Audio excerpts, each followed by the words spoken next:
from what we know from you, he challenges a lot of complicated issues in India. And how do you think, will he succeed? I think he's going to surprise everybody in the next weeks in the coming elections in India that are happening in the month of April. He's going to surprise everyone. The popular media, I should say the mainstream media, in the region in which he is operating as a leader, is in a way has prostituted itself to one or the other parties. So the media, which has access to the opinions of people and who can influence the opinions of people in general in the region in which Mr. Kalyan is operating, has sold themselves one to one group today, and they might sell themselves to another group tomorrow. So they have a very deep prejudice and bias, and which is very clearly evident. But they are the people who are the conduit between the leaders and the public. The conduit between the leaders and public, the media, is biased and prejudiced. They do not want to give a fair chance to a young, emerging, new leader who is threatening the old archaic ways of conducting politics and ushering in a new age, a new way of conducting politics, and who is showing tremendous political genius, and who says never say die, and who has the spirit of a great warrior. They are afraid that he is going to demolish this prejudice. So they become even more prejudiced. So the question is, all people ask, okay, this man is good, he speaks so beautifully and he's very inspiring, but will he win? That's the question. It's a good question to ask. My calculation, and also calculations of those who have seen him closely, he's going to surprise everybody big time. He's going to surprise people. Especially the mainstream media and the establishment, the political establishment. He's going to blow them to smithereens. This is what is the any discerning person will be able to say this, because he's challenging the assumptions on which these establishments, the political establishment and the media establishments are based. And the basis of these establishments are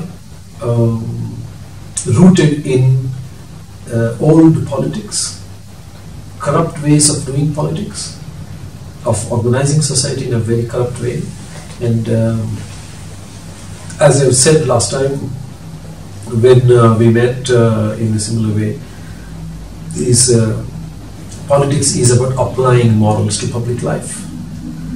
So a leader comes, says this is injustice, and says this is not to be done, this is to be done. He clarifies the moral position and he leads people from an unjust situation to a just situation. He takes people from undesirable situation to a desirable situation. That's what leaders do, and that's the human phenomenon called leadership. And there is no difference between the leadership of Alexander the Great or Napoleon or later on great leaders and then today's leaders, and it will be the same throughout. So the moral quotient of leadership is not going to change. So applying morals to public life is politics, political leadership. And here is a man who is going to surprise everybody with his extremely strong leadership.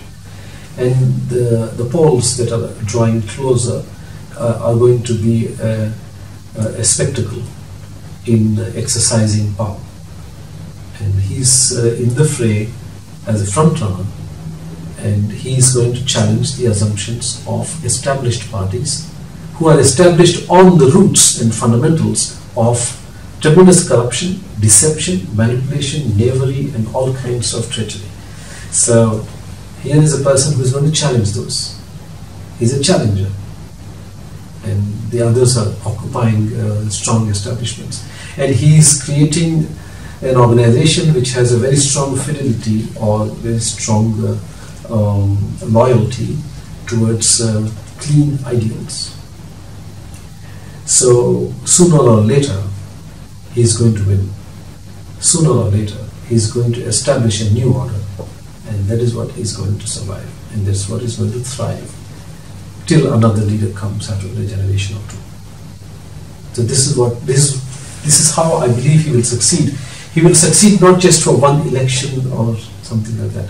He will succeed for a few generations of people, and his influence will last for a very long time on the people who have trusted him and who continue to trust him. This is, in my view, is going to be his leadership path. And he is not to be underestimated, and everybody knows that he should not be underestimated, and therefore they don't give him airtime, they don't give him space in the media, because they know that if he gives them, if they give him space, he's going to eat them. They know it. Out of that fear, they ridicule him and then they ignore him. As a great leader once said, that he is ignored not because of his vices, but because of his virtues. Because he has good things in him, that's why he is ignored. Not because he has bad things in him. He would have been covered a lot in the media, in our country, in our region, if he had some bad things in him. And therefore they pick what is bad in him, or what is seemingly bad in him, and supposedly bad in him, and then they highlight that. But people can see through the drama, and they negate it, they dismiss it. So he will succeed big time. And success is not just at the hustings, not just at the polls, not just at the elections. Success in establishing a new way of doing politics in the country and in the region in which he operates.